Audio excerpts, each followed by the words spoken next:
তুই শুধু আমার উন্মাদনা। লেখিকা তাবাসসুম খাতুন। পর্ব ৩।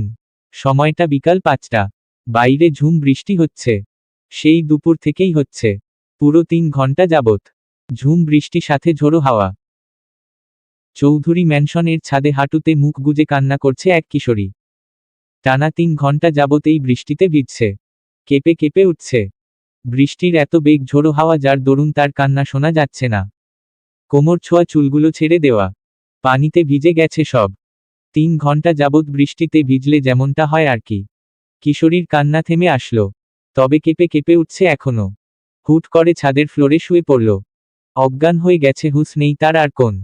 ৫টা ১০। এমন সময় জিহান নিশানের রুমে আসলো। রুমের অবস্থা দেখে তার ভ্রু কুঁচকে গেল। তার যা বোঝার বোঝা হয়ে গেছে। পকেট থেকে ফোন বাহির করে রাত্রিকে কল লাগালো। রাত্রি কল ধরতেই জিহান বলল, নিশানের রুমে ২টো স্টাফ পাঠিয়ে দে, কুইক। বলে জিহান কল কেটে দিল। সে রুমে ঢুকে নিশানকে খুঁজতে লাগলো। ওয়াশরুমে গেল, নেই। বেলকুনিতে যেতেই চোখে পড়ল নিশানকে দাঁড়িয়ে আছে বেলকুনির এক পাশে। ডান হাতের দিকে তাকিয়ে দেখে রক্ত শুকিয়ে গেছে। তবুও যেন সতেজ দেখাচ্ছে। জিহান রুমে ঢুকে ফার্স্ট এইড বক্সটা আনল। নিশানের কাছে গেল। নিশানের ডান হাত টেনে নিজের কাছে নিল। নিশান অনুভূতিহীন, না কিছু বলছে, না ব্যথা প্রকাশ করছে, না তাকিয়ে দেখছে কে এসেছে। জিহান নিশানের হাতে বেঁধে যাওয়া কাচের টুকরোগুলো তুলে ফেলল। তারপর সেভলন আর তুলো দিয়ে হাত পরিষ্কার করল। অ্যান্টিসেপটিক মলম লাগিয়ে সেই জায়গাটা ব্যান্ডেজ করে দিল। জিহান গিয়ে ফার্স্ট এইড বক্সটা রেখে আসলো। নিশানের পাশে এসে দাঁড়িয়ে বলল, সমস্যা কি তোর? এইভাবে ক্ষতবিক্ষত করিস কেন নিজেকে? নিশান এখনো চুপ। সিগারেট টানছে এখনো। জিহান একটা দীর্ঘশ্বাস ছেড়ে বলল, দেখ, প্রতিদিন তোর এই নাটক আমার দেখতে ইচ্ছা করছে না।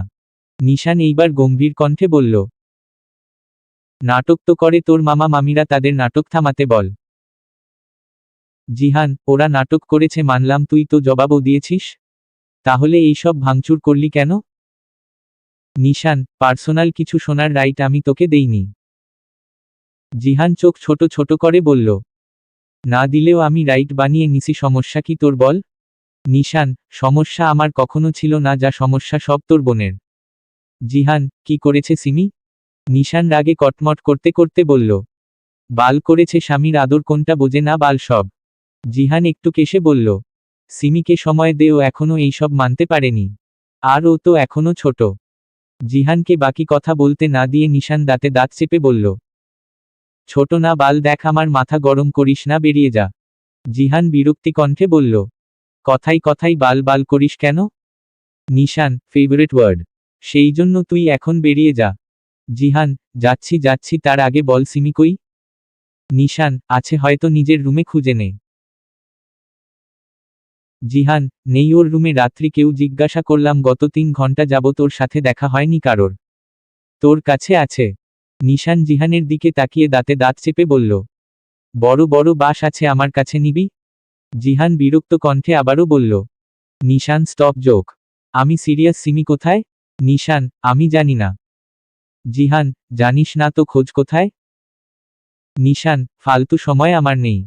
জিহান একটা হতাশার শ্বাস ফেলে বলল, তাই তো, ও তোর কেই বা হয়? মরুক, মরলে বেঁচে যাবে অন্তত তোর হাত থেকে। জিহানের এই কথা শুনে নিশান জিহানের কলার টেনে ধরে রাগী দৃষ্টিতে তাকিয়ে বলল, জিহান, মুখের কথা মুখে ফিরিয়ে নে, নয়তো তোর মুখ আমি ভেঙে ফেলব। জিহান, আমার মুখ পড়ে ভেঙে দিস এখন, সিমিকে খোঁজ। নিশান হাতে থাকা সিগারেটে শেষ টান দিয়ে সেইটা ফেলে দিল। রুমে গিয়ে বেড থেকে শার্টটা তুলে গায়ে জড়িয়ে বোতাম লাগাতে লাগাতে রুমের বাইরে গেল। প্রথমে সে সিমির রুমে গেল না, কোন জায়গায় নেই। যারা দের রুমে গেল, নেই কোন জায়গায়। একে একে সব রুম খুঁজল। নিচে গেল, সেখানেও ড্রয়িং রুম, কিচেন, সব জায়গা খুঁজল কিন্তু পেল না। সদর দরজা হয়ে বাইরে বেরোলো, তাও পেল না। নিশান রাগে কটমট করতে করতে বলল, বেয়াদব মেয়ে একটা, কোথায় আছে ধুর। নিশান এইবার সিঁড়ি বেয়ে ছাদের দিকে গেল। ছাদের কাছে এসে দেখল ছাদের দরজা খোলা, কুচকানো ভ্রুজোড়া যেন আরো বেশি কুচকে গেল। সে দ্রুত পায়ে ছাদে গেল। ছাদে যেতেই দৃশ্যমান হলো সাদা জাম পরাহিতা এক কিশোরী। নিশানের বুকের ভিতরে যেন কেমন অসহ্য জ্বালা যন্ত্রণা হয়ে উঠল। সে ধীরে পায়ে কিশোরীটির দিকে এগিয়ে গেল। কিশোরীটির মুখে চুল আছে, মুখ দেখা যাচ্ছে না। নিশান নিচু হলো কাপা হাতে কিশোরীর মুখের উপর থেকে চুলগুলো সরাতেই বুকের ভিতরে যেন কেউ হাতুড়ি পিটিয়ে দিচ্ছে এমন হলো। চোখ দুটো জ্বালা করছে, কষ্ট হচ্ছে। নিশান দ্রুত কিশোরীটিকে নিজের কোলে মাথা নিল। গালে চাপড় দিয়ে বলল, ইস্যু ইস্যু ওঠ, এই ইস্যু ওঠ। কিন্তু সিমির কোন সারা শব্দ নেই। ফর্সা গায়ের রং ক্রমশ যেন নীল হয়ে আসছে। নিশান দ্রুত উঠে দাঁড়ালো, সিমিকে কোলে নিল। বরফের মতো ঠান্ডা সিমির শরীর। সে দ্রুত পায়ে সিমিকে নিয়ে নিজের রুমে আসলো। এসে সিমিকে বেডে শুয়ে দিয়ে নিজের ফোন বাহির করে জিহানকে কল লাগালো। জিহান কল রিসিভ করতেই নিশান বলল, দ্রুত তুই মহিলা ডাক্তার নিয়ে আমার রুমে আয় ফার্স্ট। বলেই নিশান কল কেটে ফোন ছেলে দিল বেডে। সিমির পোশাক ভিজে, এই অবস্থায় তাকে রাখা যাবে না। কি করবে তাহলে সে? নিশান কোন উপায় খুঁজে না পেয়ে রুমের দরজা লক করে দিল। কাভার্ড থেকে সিমির জন্য পোশাক বাহির করল। সাথে সিমির আলাদা একটা উড়না। নিশান সিমির কাছে আসলো। উড়নাটা চোখে বেঁধে সিমির ভিজে কাপড় খুলে শুকনো কাপড় পরিধান করালো। সিমিকে আবারও কোলে নিয়ে সোফায় শুয়ে দিল। ভিজে বিছানার চাদর তুলে ফেলে দিল। ব্লাঙ্কেট বেডে বিছিয়ে সিমিকে আবারও কোলে নিয়ে বেডে শুয়ে দিল। তারপর কাভার্ড থেকে আরও একটা ব্লাঙ্কেট এনে সিমির গায়ে জড়িয়ে দিল। ভিজে চুলগুলো টাওয়াল দিয়ে সুন্দর করে মুছে দিল। এর মধ্যে জিহান ডাক্তার নিয়ে রুমে আসলো। ডাক্তারকে দেখে বাড়ির সবাই চিন্তিত হয়ে পড়ল, হুট করে ডাক্তার কেন আসলো? সবাই জিহানের সাথে গেল। নিশানের রুমে ঢুকতে দেখে বাড়ির সকলের মনে ভয় ঢুকে গেল। সিমিকে নিয়ে ডাক্তার রুমে ঢুকলো। নিশান সিমির বাম পাশে বসে আছে, সিমির হাত নিজের হাতের ভিতরে নিয়ে। ডাক্তার এসে ডান পাশে বসল। বাড়ির সকলে দরজার কাছে দাঁড়িয়ে সিমির নিস্তেজ শরীর বেডে দেখে আঁতকে উঠল। রোজিনা নিজেকে সামলাতে না পেরে ভিতরে ঢুকতে গেলেই নিশানের গম্ভীর আওয়াজ আসলো, উহুম, শাশুড়ি আম্মা যেইখানে আছেন সেখানে থাকেন। ভিতরে আসলে আমি ইস্যুকে নিয়ে এক্ষুনি বেরিয়ে যাব এই বাড়ি থেকে। সালাউদ্দিন রোজিনার হাত চেপে ধরল। রোজিনা মুখ বুজে কান্না করতে লাগল। এইদিকে ডাক্তার সিমিকে চেক করল, গায়ের তাপমাত্রা প্রচুর। ডাক্তার নিজেই আতঙ্কিত হয়ে নিশানকে বলল, রুগীর এমন অবস্থা কেন? ডাক্তারের এমন কথা যেন নিশানের রাগে ঘি ঢেলে দিচ্ছে। সে দাঁতে দাঁত চেপে ডাক্তারকে বলল, রুগীর কি হয়েছে? ডাক্তার হয়েও জানেন না আমাকে জিগান? কোন বালে আপানকে ডাক্তারি পদবি দিয়েছে? ডাক্তারি থতমত খেয়ে গেল। নিজেকে ঠিক করে বলল, এইখানে ডাক্তারির প্রশ্ন না, রুগীর কি হয়েছে আমাকে বলতে হবে খুলে। রুগীর টেম্পারেচার অনেক ভিজেছে মনে হয় অনেক। নিশান একটা নিঃশ্বাস নিয়ে বলল, বৃষ্টিতে ভিজেছে টানা 3 ঘন্টা। বাড়ির সকলে অবাক হলো, তবে কেউ কিছু বলার সাহস পাচ্ছে না। নিশান যদি সিমিকে নিয়ে চলে যাই। ডাক্তার আর কিছু জিজ্ঞাসা করল না, নিজের জিনিস থেকে ইঞ্জেকশন বাহির করল, সেইটাতে ওষুধ ঢুকিয়ে সিমির ডান হাতের বাহুতে দিতে গেলেই বাধা দেই। নিশান চিৎকার দিয়ে বলল, আরে কি বালের ডাক্তার সব! কোন কিছু হলেই ইঞ্জেকশন মারাই? এই ইঞ্জেকশনে ব্যথা লাগে না নাকি? যত সব আজাইরা পাবলিক। বাড়ির সকলে কপাল চাপড়াচ্ছে। ডাক্তার নিশানকে বোঝাতে বলল, দেখো, এই ইঞ্জেকশন দেওয়ার কারণ আছে। আমি যদি শুধু মেডিসিন দেই তাহলে রোগী সুস্থ হতে সময় নেবে, আর ইঞ্জেকশন দিলে রোগী দ্রুত সুস্থ হবে। তাই এইটা দেওয়া বেটার। নিশান আর কিছু বলল না। ডাক্তার নিশানের চুপ, তাকে সম্মতি ধরে ইঞ্জেকশন দিল। কিছু ওষুধ লিখে দিল। সেইটা জিহানের হাতে দিল। জিহান ডাক্তারকে নিয়ে বেরিয়ে গেল। নিশান সিমির মুখের দিকে তাকিয়ে বাড়ির সকলের উদ্দেশ্য বলল, আমার প্রাইভেসি লাগবে, বউকে জ্ঞানে ফেরানোর জন্য চুমু খাওয়া লাগবে। যদি দেখতে চাও থেকে যাও, আর না চাইলে প্রাইভেসি দাও। নিশানের কথা শুনে ছি করছে। এই ছেলের মুখে লাগাম নেই। সবাই চলে গেল। নিশান উঠে গিয়ে দরজাটা বন্ধ করে দিল। নিশান দরজা বন্ধ করে গায়ে লেপ্টে থাকা ভিজে শার্টটা টেনে খুলে ছুঁড়ে ফেলে দিল। এক পা করে বেডে এগিয়ে আসলো। সিমি এখনো সেন্সলেস হয়ে আছে। নিশান সিমির বাম পাশে গিয়ে শুয়ে পড়ল কাত হয়ে। সিমির মুখের দিকে কিছু পল তাকিয়ে শান্ত কণ্ঠে বলল, খুব সাহস হয়েছে ইস্যু, তোর সমস্যা নেই, উঠতে থাক। বেশিক্ষণ না, আর কিছু ঘন্টা, তারপর তোর ডানা কেটে ফেলার দায়িত্ব আমার। বলে সিমির শুষ্ক ঠোঁট জোড়ার দিকে তাকালো, এমন শুষ্ক দেখে ভ্রু কুঁচকিয়ে বলল, 3 ঘন্টা আগেও ভিটামিন দিয়েছি তাও ঠোঁট এমন শুষ্ক। ওয়াই? নিশানের উত্তর সিমি কিভাবে দেবে? সে তো অজ্ঞান হয়ে পড়ে আছে। নিশান সিমির কাছে এগিয়ে গেল। সিমির শুষ্ক ঠোঁট জোড়া নিজের দখলে নিল। কিস করার বদলে কামড়ে দিতে লাগলো 2 মিনিট পর্যন্ত। তারপর সিমিকে ছেড়ে দিয়ে নিজের ঠোঁট মুছে ফেলল, সিমির দিকে একটু ঝুঁকে বলল, জাস্ট ভিটামিন দিলাম, তবে এইটা ভাবিস না ছেড়ে দিয়েছি। আমি আসছি, কিছু ঘন্টা পরে তৈরি থাকি শিশু। বলে নিশান উঠে দাঁড়ালো, পোশাক চেঞ্জ করে আরেকটা পরল। ফোন হাতে নিয়ে কাউকে কল দিতে দিতে রুম থেকে বেরিয়ে গেল। এই বৃষ্টির মধ্যে গাড়ি নিয়ে সে যেন এক অজানা গন্তব্য পাড়ি জমালো। জিহান যায়নি, সে বাড়িতেই আছে। নিশানকে চলে যেতে দেখে বাড়ির সকলে নিশানের রুমে আসলো। কিন্তু এসেও শেষ রক্ষা হলো না, রুম বাইরে থেকে লক করা। সবাই একটা দীর্ঘশ্বাস ছেড়ে আবারও নিজেদের কাজে চলে গেল। অবস্থানটা শহরের শেষ সীমানায়, এক পরিত্যক্ত বিল্ডিং এর অন্ধকার এক রুমের ভিতরে। কেউ একজন এই অন্ধকার রুমে বন্দী আছে, হাত পা বাঁধা অবস্থায়। চোখে কালো কাপড়, মুখেও কাপড় গোজা, কোন কথা বলতে পারছে না, হাত পাও নাড়াতে পারছে না। শুধু জোরে জোরে নিঃশ্বাস নেওয়ার শব্দ শোনা যাচ্ছে। ঠিক এমন সময় ভারী বুটের শব্দ তুলে এগিয়ে আসছে কেউ। রুম তার সামনে এসে খট করে শব্দ তুলে দরজাটা খুলে ফেলল। বন্দী লোকটা যেন ভয় পেল, তাও নিজের মধ্যে সাহস জোগাল। হেঁটে ভিতরে ঢুকল সে, সুইচ বোর্ড খুঁজে লাইট অন করল। চারিদিকে হলদেতে আলোতে আলোকিত হলো। দৃশ্যমান হলো ব্যক্তিটা সে আর কেউ নই, চৌধুরী বাড়ির বড় ছেলে তানভীর চৌধুরী নিশান। নিশান এগিয়ে গেল বন্দী লোকটার কাছে। চোখে থাকা কাপড় খুলে ফেলল। কিন্তু সে চোখ খুলতে পারছে না। ঝাপসা লাগছে অন্ধকার, তাই কিছুক্ষণ চোখ বন্ধ করে রাখল। নিশান মুখের কাপড় তাও খুলে দিল। লোকটা যেন জান হাতে পেল, সে বড় বড় নিঃশ্বাস নিয়ে সামনে তাকিয়ে দেখে নিশান দাঁড়িয়ে আছে। লোকটা ভ্রু কুঁচকে বলল, এইসবের মানে কি নিশান? নিশান ঠোঁট দুটো চেপে ধরল, তারপর শান্ত কণ্ঠে বলল, দেখতেই পারছিস। লোকটা, তুই আমাকে কিডন্যাপ করেছিস কেন? নিশান এগিয়ে টেবিলের কাছে গেল। সেই জায়গা থেকে একটা ছোট ছুরি হাতে তুলে নিয়ে সেইটা ঘোরাতে ঘোরাতে লোকটার দিকে এগিয়ে আসতে আসতে বলল, দুনিয়া থেকে তোকে বিদায় দেওয়ার জন্য। লোকটা উঁচু গলায় বলল, হোয়াট? নিশান, তোর মাথা ঠিক আছে এইসব ছেঁচড়া মার্কা কথা বলস? লোকটার এই কথা শেষ হতেই নিশান তার কলার টেনে ধরল, ছুরিটা তার একদম মুখের কাছে এনে দাঁতে দাঁত চেপে বলল, শুয়ারের বাচ্চা, তোর সাহস দেখে আমি অবাক, আমার পার্সোনাল জিনিসে তুই লোলভ দৃষ্টি ফেলেছিস। তোর এই ফাকিং চোখ আমি তুলে ফেলব, জানোয়ার। বলে লোকটাকে কোন কিছু বলার সুযোগ না দিয়ে সেই ছুরিটা সোজা ঢুকিয়ে দিল লোকটার চোখের মণিতে, এক ঘোর দিয়ে ছুরি তুলে ফেলল। সাথে সাথে রক্তের ঝর্ণা বয়ে গেল। লোকটা আর্তচিৎকার করে উঠল। তার চিৎকার যেন এই পরিত্যক্ত বিল্ডিং কেউ কাঁপিয়ে তুলছে।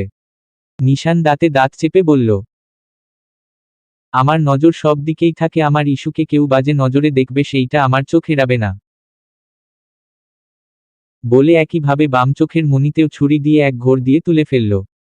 আবারও রক্ত, আবারও চিৎকার। নিশানের এতেও যেন শান্তি হলো না। সে আবারও টেবিলের কাছে গেল, দুটো বোতল রাখা আছে সেখানে। নিশান আগে হাতে গ্লাভস পরে নিল, তারপর বোতল দুটো হাতে নিয়ে লোকটার কাছে গেল। লোকটার অবস্থা খুবই খারাপ।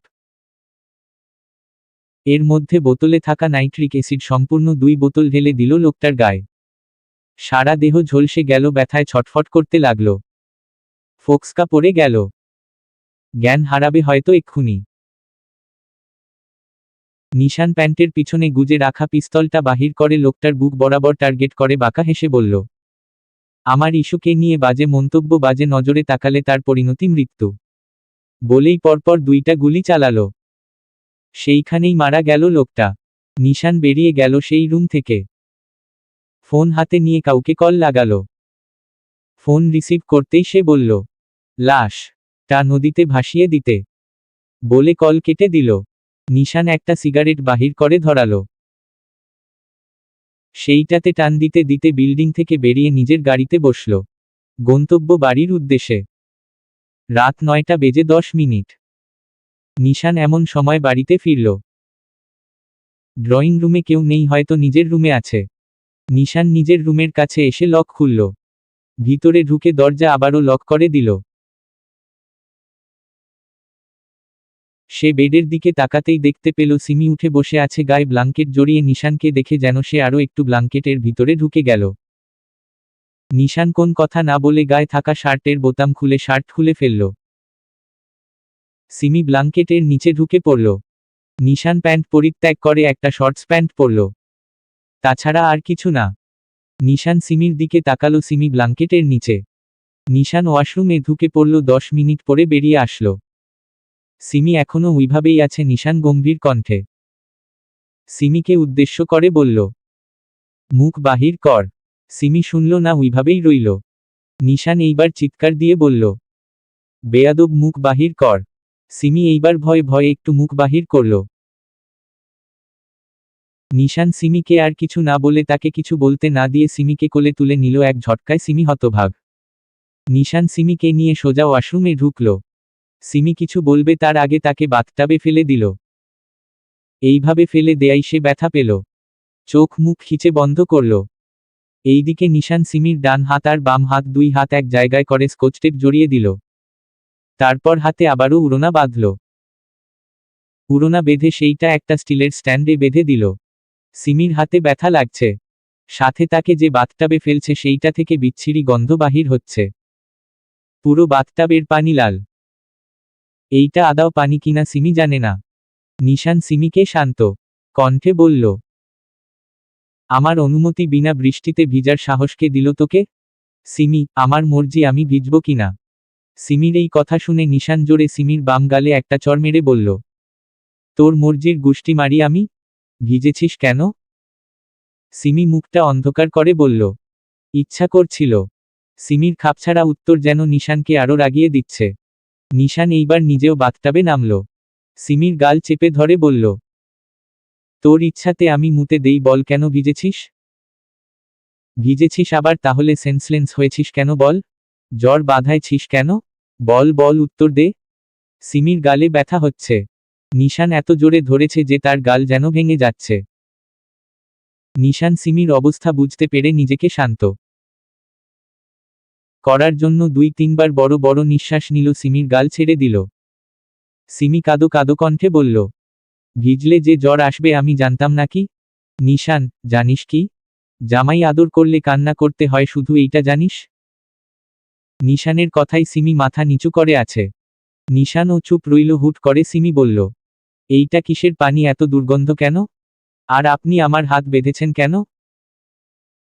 নিশান এইবার সিমির দিকে তাকালো, মুখে দুষ্টু হাসি ঝুলছে, বলল, লাল ওয়াইন ভর্তি বাথটাবে তোর সাথে রোমাঞ্চ করব বলে হাত বেঁধে রেখেছি। নিশানের এমন কথায় সিমি চোখ বড় বড় করে বলল, কি হহ? নিশান সিমির কাছে একটু সরে আসলো, একদম কাছাকাছি মুখোমুখি। নিশানের লোমহীন বুকে ড্রাগনের ছবি যেন আকৃষ্ট করছে সিমিকে। এই ওয়াইন লাগাই যেন আরো জীবন্ত জীবন্ত লাগছে। সিমি নিজেকে ঠিক করল। অনেক কষ্টে চোখ দুটো সামলে নিয়ে চোখ বন্ধ করল। নিশানের এত কাছে আসায় সিমির নিঃশ্বাস যেন আগের থেকে দ্বিগুণ বেড়ে গেল। দুইজনের নিঃশ্বাস একে অপরের উপরে আছড়ে পড়ছে। নিশান হাসকি টোনে বলল, জানবাচ্চা রোমাঞ্চ করে, তোকে শাস্তি দেব এই ওয়াইন ভর্তি বাথটাবে। বলে নিশান সিমির গলার কাছে হাত দিয়ে একটু ঝুঁকে তার ঠোঁট দুটো নিজের দখলে করে নিল। সিমির হাতও বাঁধা, সে এইবার নড়তেও পারছে না। নিশান সিমির কোমরের খাজে হাত দিয়ে চেপে ধরল। সিমি চোখ মুখ খিচে বন্ধ করল। আবারও শুরু হয়ে গেছে এই বিদেশি কুত্তার দম বন্ধ খেলা। নিশান সিমির ঠোঁটে ইচ্ছা মতো যুদ্ধ করতে লাগল। প্রায় 15 মিনিট পরে সে সিমিকে ছেড়ে দিল। সিমি জোরে জোরে নিঃশ্বাস নিচ্ছে, জ্বালা করছে, ঠোঁট কেটে গেছে। এই ঠোঁট এমনই আগে কাটা ছিল, আবারও কাটছে, সাথে এই ওয়াইন লাগছে। সিমির ব্যথা যেন অজ্ঞান হওয়ার জোগাড়। নিশান সিমির গলার কাছে মুখ ডুবালো। ঘাড়ের একটু কাছে জোরে বাইট দিল। গলায়ও কামড় বসালো। কানে কামড় দিল। এক প্রকার শাস্তি হিসাবে সারা গলা ঘাড়ে কামড়ের দাগে ভরিয়ে দিল। কামড়ের দাগগুলো যেন নীল হয়ে গেছে। সিমির চোখ থেকে পানি গড়িয়ে পড়ছে। তার জীবনটা তেজপাতার থেকেও অধম করে দিল এই বিদেশি কুত্তা। নিশান সিমির ঠোঁটে শব্দ করে একটা চুমু খেয়ে বলল, আজকের জন্য এইটুকু থাক, পরের বার এমন ভুল হলে 3 দিন বিছানায় থাকার ব্যবস্থা করে দিব। বলে নিশান সিমির হাত উড়োনা খুলে দিল, স্কচ টেপটাও খুলে দিল। সিমি হাত সামনে এনে দেখল লাল হয়ে গেছে, ব্যথাও করছে। এইদিকে নিশান উঠে গেছে। সিমি কেউ হাত ধরে টেনে তুলল। সিমির কেমন বমি বমি পাচ্ছে, এই গন্ধ তার যেন আর সহ্য হচ্ছে না। নিশান সিমিকে নিয়ে ঝর্ণার নিচে দাঁড়ালো। ঝর্ণার পানি দুইজনের শরীরে পড়ছে। সিমি ব্যথায় চোখ মুখ বন্ধ করে আছে। জ্বালা যন্ত্রণা হচ্ছে। যত পানি লাগছে তত যন্ত্রণা হচ্ছে। আর 2-3 মিনিট ওইভাবেই থাকার পরে নিশান বেরিয়ে গেল। রুমে ঢুকে কাভার্ড থেকে একটা তোয়ালে নিয়ে সেইটা পেঁচিয়ে নিল কোমরে। আর সিমির জন্য পোশাক বাহির করে সেইটা ওয়াশরুমের কাছে এসে সিমির হাতে দিল। সিমি হাতে নিতেই নিশান বাঁকা হেসে বলল, পরতে পারবি নাকি পরিয়ে দেব? সিমি মুখ ভাঙচিয়ে বলল, সজ্ঞানে আছি এখনো। নিশান দুষ্টামি করে বলল, ও তাহলে অজ্ঞান পরিয়ে দেই আমি। নিশানের কথা শুনে সিমি বিড়বিড় করে বলল, বিদেশি কুত্তা, তোকে অভিশাপ দিলাম, এই জীবনে তুই বউ পাবি না, সারা জীবন সিঙ্গেল বিদেশি কুত্তা থাকবি। বিদেশি কুত্তা, তোকে অভিশাপ দিলাম, এই জীবনে তুই বউ পাবি না, সারা জীবন সিঙ্গেল বিদেশি কুত্তা থাকবি। নিশান জোর গলায় বলল, আমাকে কিছু বলেছিস তুই? সিমি হাসি দিয়ে বলল, না না, আপনাকে কি আমি কিছু বলতে পারি? আমার মতো পিঁপড়া আপনার মতো হাতির সাথে লড়া, তাও কল্পনা, সত্যি বলছি আমি কিছু বলিনি। নিশান, না বললেই ভালো, আর দ্রুত বাহির নয়তো আমিই ঢুকে যাব চেঞ্জ করাতে। সিমি, না না, আমি আসছি। নিশান আর দাঁড়ালো না, সে রুম থেকে বেরিয়ে নিচে কিচেনে গেল সিমির জন্য খাবার আনতে। ওষুধ খাওয়াতে হবে। নিশান নিচে নেমে দেখে সবাই ডাইনিং টেবিলে বসে ডিনার করছে। সবাই একবার নিশানের দিকে তাকালো, তারপর আবারও চোখ নামিয়ে নিজেদের মতো খাওয়াই মনোযোগ দিল। নিশানকে কিচেনে ঢুকতে দেখে সেলিনা গেল। নিশানকে বলল, কিছু লাগবে আব্বু? নিশান গম্ভীর কণ্ঠে বলল, ইস্যুর জন্য খাবার নিতে এসেছি। সেলিনা, তুই অপেক্ষা কর, আমি দিচ্ছি। বলে সেলিনা একটা প্লেটে 1 প্লেট ভাত সাথে সবজি রান্না আর মাংস দিয়ে নিশানের হাতে তুলে দিল। নিশান প্লেটটা নিয়ে আর কোন কথা না বলে সোজা উপরে নিজের রুমে চলে গেল। নিশান চলে যেতে সেলিনা নিশানের যাওয়ার পথে তাকিয়ে দীর্ঘশ্বাস ছাড়ল। কদিনের মধ্যে যেন পুরো পরিবারটা এলোমেলো হয়ে গেল। সেলিনা আবারও ডাইনিং টেবিলে আসে খাবার সার্ভ করতে। নিশান উপরে নিজের রুমে ঢুকল। দেখল সিমি রুমে নেই। নিশানটি টেবিলের উপরে প্লেট রেখে ওয়াশরুমে গেল না, নেই। নিশান ভ্রু কুচকালো, সে এইবার বেলকুনিতে গেল। দেখল সিমি এইদিকে ওইদিকে উকি মারছে। নিশান দেওয়ালে হেলাম দিয়ে বুকে হাত গুজে দাঁড়িয়ে বলল, তুই কি সম্ভবত পালানোর প্ল্যান করছিস ইস্যু? ইস্যু নাম শুনে যেন সিমি ভয় পেয়ে গেল। সে দ্রুত পিছনে ফিরে দেখে নিশান দাঁড়িয়ে আছে। সিমি কেবলা মার্কা একটা হাসি দিয়ে বলল, না না, একদম না, আমি কিভাবে পালাবো? এই জায়গা থেকে পড়লে আমি ইন্নালিল্লাহি হয়ে যাব নিশান ভাই, আমি পাল। বাকি কথা শেষ করার আগেই নিশান সিমির কাছে গিয়ে সিমিকে তুলে রেলিং এর উপরে বসিয়ে দিল। সিমি ভয়ে নিশানের হাত জড়িয়ে ধরতে গেলে নিশান সরে গেল। সিমির ডান হাত শুধু টেনে ধরল।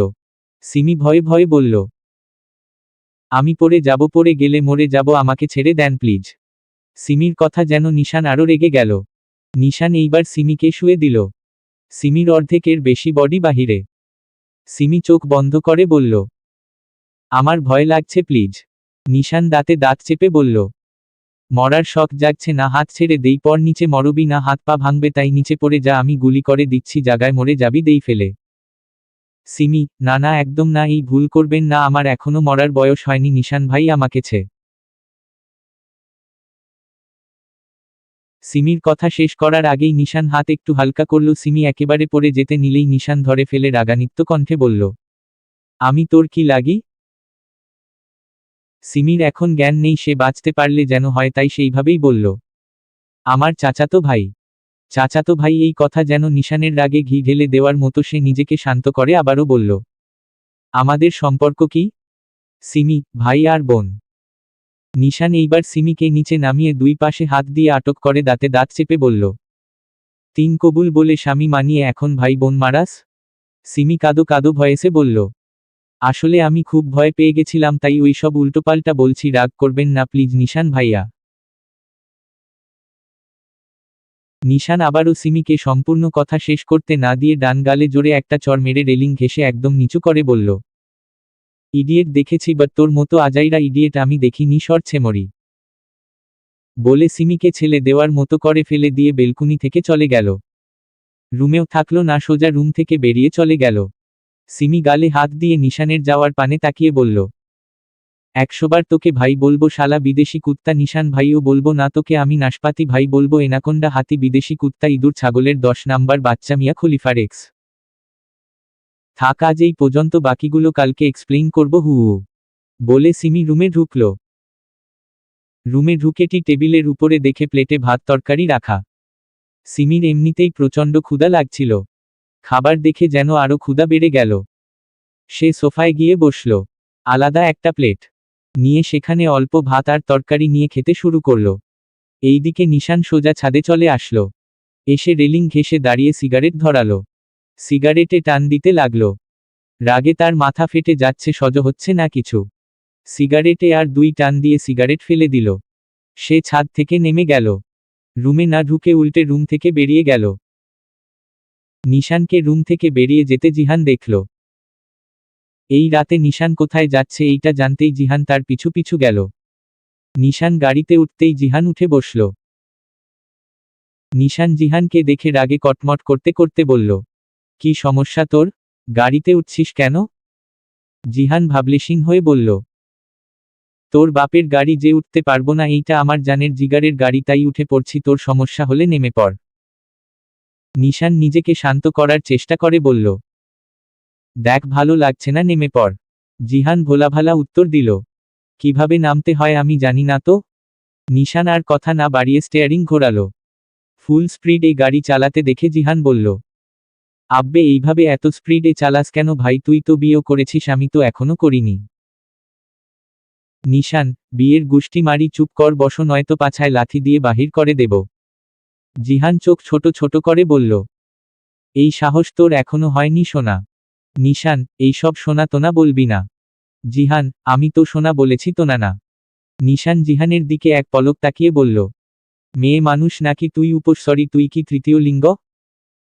জিহান 2 গালে হাত দিয়ে তওবা করতে করতে বলল, আস্তাগফিরুল্লাহ নাউজুবিল্লাহ, কুত্তা হারামি, আমি তৃতীয় লিঙ্গ, অসভ্য বেয়াদব। কিভাবে ভাবলি তুই?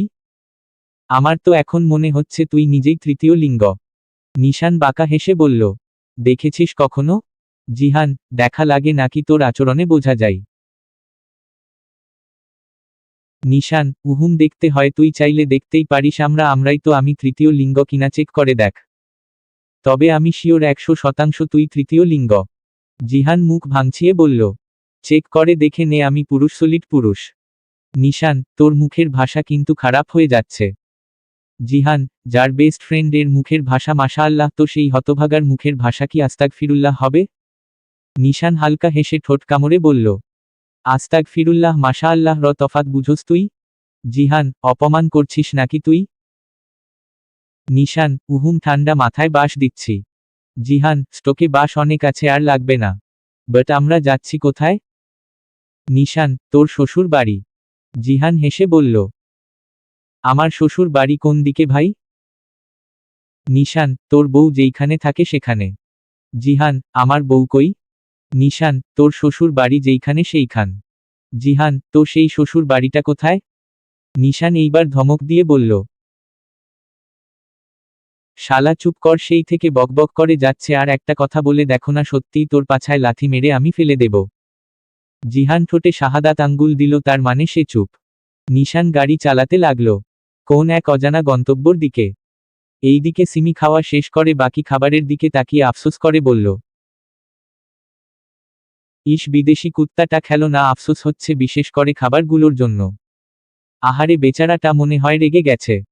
বলে কিছু মনে পড়তেই সিমি নিজেকে শাসিয়ে বলল, সিমি, না না, এইসব ভাবা যাবে না, আফসোস একদম না, একদম ওই বিদেশি কুত্তার জন্য মন খারাপ করা যাবে না। শালা বিদেশি কুত্তা আস্ত একটা জলহস্তি। বলে সিমি উঠে দাঁড়ালো। সে ওয়াশরুম গিয়ে ফ্রেশ হয়ে আসলো। তারপর বেডে গিয়ে লাইট অফ করে দিল। ঘুম আসছে না আর। বিকালে যেই জ্বরটা ছিল সেইটা এখন নেই। দেহ ঠান্ডা হয়ে আছে। সিমি তার বালিশের পাশে থাকা ফোনটা হাতে নিল। ফেসবুকে ঢুকে ফোন স্ক্রুল করতে লাগলো। হুট করে একটা ছবি তার সামনে আসলো, যেইটা ছিল নিশানের। আইডির নাম বড় করে লেখা তানভীর চৌধুরী নিশান সিমি। ছবিটা দেখল। নিশান ঘাড় কাত করে যেন কি দেখছে, খুব মনোযোগ সহকারে দেখার মধ্যে বাঁকা হাসি দিয়েছে। সেই সময় পিকটা তোলা হয়েছে, মন্দ লাগছে না, প্রায় 4K রিয়েক্ট, সাথে কমেন্টও 1000-এর কাছাকাছি। আবার ক্যাপশন দেওয়া আছে আই ওয়ান্ট ইউ। সিমি এইটা পড়ে বিড়বিড় করল, এই বিদেশি কুত্তার কাকে চাই আবার। সে এইবার কমেন্ট বক্সে ঢুকল। বেশিরভাগ মেয়েদের আইডি দেখল, কিছু কমেন্ট সে পড়ল। সো কিউট, নাইস, আমি আছি তো বেবি, আমাকে নিয়ে যাও। সিমি এইগুলো পড়ে কি রিয়েকশন দেবে যেন ভুলে গেছে। সে আবারও কিছু পড়ল, বেবি তোমার বিয়ে করতে চাই, তোমার বাড়ির ঠিকানা দাও, আব্বু আম্মু পাঠিয়ে দিচ্ছি। এই দুটো কমেন্ট পড়ে সিমি উচ্চস্বরে হেসে উঠল। সিরিয়াসলি, এরা বাঘের গুহায় কত সুন্দরভাবে আসতে চাই। তবে এইটা দেখে সিমির মনে শয়তানি খেলে গেল। তার আইডির নাম যা দেওয়া হয়তো চিনবে না নিশান ভাই। আইডির নাম বৃষ্টি বিলাস, আর আইডি পিক এক কার্টুন মেয়ের। তাই সে এইবার সদুই 3 জনের কমেন্টে চৌধুরী ম্যানশনের ঠিকানা দিয়ে দিল। তারপর ফেসবুক থেকে বেরিয়ে ফোন রেখে ঘুমের দেশে পাড়ি জমাতে লাগল। মূল কথা এইখানে কি হয়েছে সে জানে না। রাত 12:05 নিশানের গাড়ি থামল নির্জন এক পরিবেশে, যেইখানে কোন গাড়ির আওয়াজ নেই, মানুষের আওয়াজ নেই। একেবারে স্তব্ধ, নিশ্চুপ, রাস্তাটা একটু উঁচু। ডান পাশ দিয়ে নদী বয়ে যাচ্ছে আর বা পাশে আছে গ্রাম্য এলাকা, তবে রাস্তা ছাড়া অনেকটাই দূরে। নদীর বুকে আছড়ে পড়ছে চাঁদের আলো, কি সুন্দরী না দেখাচ্ছে, যেন প্রকৃতিকে অনুভব করতে হলে এইখানে আসতে হবে। নিশান গাড়ি থেকে নামল। নিশানের সাথে জিহানও নামল। নিশান গাড়ির ডিক্কির উপরে উঠে বসল, জিহানও তাই করল। নিশান একটা সিগারেট বাহির করে ধরিয়ে টান দিতে লাগল। একইভাবে জিহানও তাই করল। নিশান চোখ ছোট করে বলল, আমার কপি করিস তুই? জিহান নিজের মতো সিগারেটে টান দিতে দিতে বলল, আমার বই গেছে তোকে কপি করতে, সিগারেট তুইও খাস আমিও খাই, পাড়ার মানুষও খাই, তাই এইখানে কপি করার কোন প্রশ্ন আসে না। নিশান আর কিছু বলল না, চুপ রইল। দীর্ঘ নীরবতা পড়ে জিহান বলল, এইখানে আসলি কেন? নিশান, এমনি। জিহান, কোন বিষয় নিয়ে, কি সিমির সাথে রাগ করেছিস? নিশান সিগারেটে টান দিয়ে বলল, তোর বোনটাই হলো রাগের একটা ফ্যাক্টরি, তাই কিছু করলেও কি না করলেও কি তোর বোনের কাছে গেলে আমার রাগ দ্বিগুণ হয়ে যায়। জিহান, তোর কথার মানে বুঝলাম না। নিশান, সব কথা সবাইকে বুঝতে নেই। জিহান, বাল বুঝবো শালা, এই পর্যন্ত একটা ভালোভাবে কিছু বলিসনি তুই, আচ্ছা বাদ দে এইসব, একটা কথা বল। নিশান সিগারেটে শেষ টান দিয়ে ফেলে দিয়ে বলল, বল। জিহান, অডিও বুক কি এখনো শুনিস? নিশান বাঁকা হেসে বলল, কেন শুনবো না? জিহান, মানে এখনো শুনিস? নিশান, সন্দেহ আছে কোন? জিহান, না, তবে বিয়ে হয়ে গেছে আমার বোন তোর সাথে থাকে, এখন কিভাবে শুনিস? নিশান, তো বিয়ে হয়ে গেছে, বউ আছে, তাতে আমার অডিও বুক শোনাতে কি আসে যায়? জিহান একটু সিরিয়াস ভঙ্গিতে বলল, একটা কথা জিজ্ঞাসা করব, উত্তর দিবি? নিশান, বলে ফেল। জিহান গলা পরিষ্কার করে বলল, আমি যেহেতু তোর বন্ধু তাই জিজ্ঞাসা করছি। নিশান বিরক্ত কণ্ঠে বলল, কথা না ঘুরিয়ে মেইন জায়গায় অ্যাকশন মার শালা। জিহান একটু কেশে বলল, ইয়ে মানে তোদের ফার্স্ট নাইট কি শেষ? নিশান আচমকা জিহানের দিকে তাকালো, চোখ ছোট ছোট করে। জিহান যেন এই প্রশ্ন করেও বিপদে পড়ল, এই সাইকো বেডা এখন তাকে মারে, আরে না মারবে না। নিশান চোখ নামিয়ে নিল, হেলাম দিয়ে কপালে হাত রেখে আকাশের দিকে তাকিয়ে বলল, যেই দিন তার সম্মতি পাবো সেই দিন তাকে আপন করে নেব, কিন্তু জোর করব না। জিহান অবাক কণ্ঠে বলল, ভাই তাহলে তুই এইসব শুনে কিভাবে ঠিক থাকিস? মানে কন্ট্রোল করিস কিভাবে? নিশান বাঁকা হেসে বলল, কোল্ড জেল আছে। নিশানের কথা শুনে জিহান কেসে উঠল।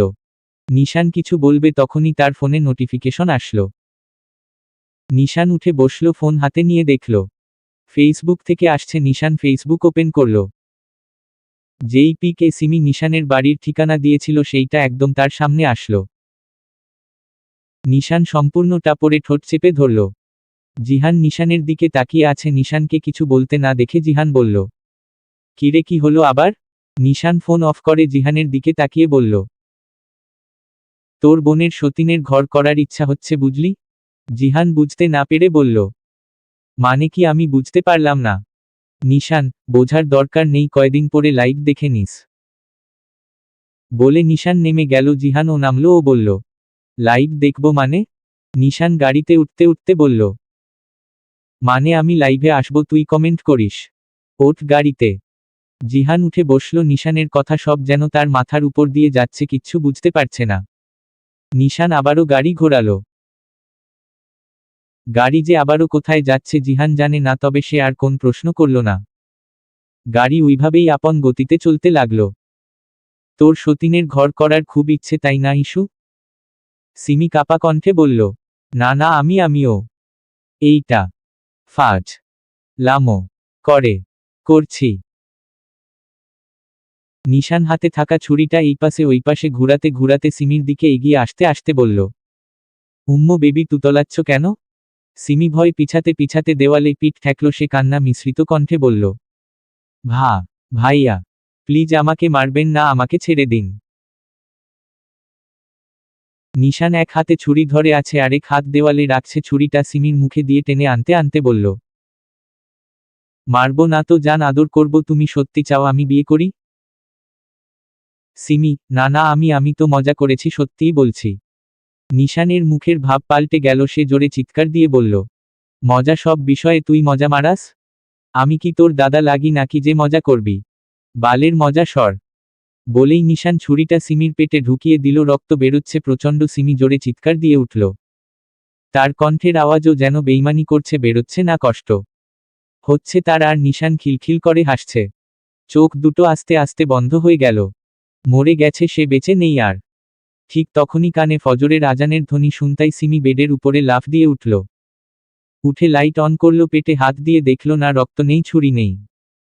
সিমি জোরে জোরে নিঃশ্বাস নিচ্ছে। পাশেটি টেবিলে থাকা জগ থেকে পানি গ্লাসে ঢেলে এক ঢোকে সম্পূর্ণ শেষ করল। সারা দেহ ঘেমে গেছে। এসি চালানো আছে তাও ঘাম হচ্ছে। সিমি মাথা চেপে ধরে নিজেকে রিল্যাক্স করতে লাগল। এইভাবে প্রায় 10 মিনিট লাগলো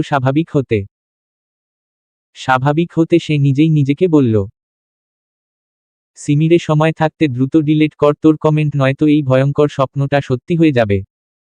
বলে সিমি নিজের ফোন হাতে নিয়ে সেই পিকের কমেন্টে ঢুকে অনেক খুঁজে নিজের কমেন্ট বাহির করল, তারপর ডিলেট করে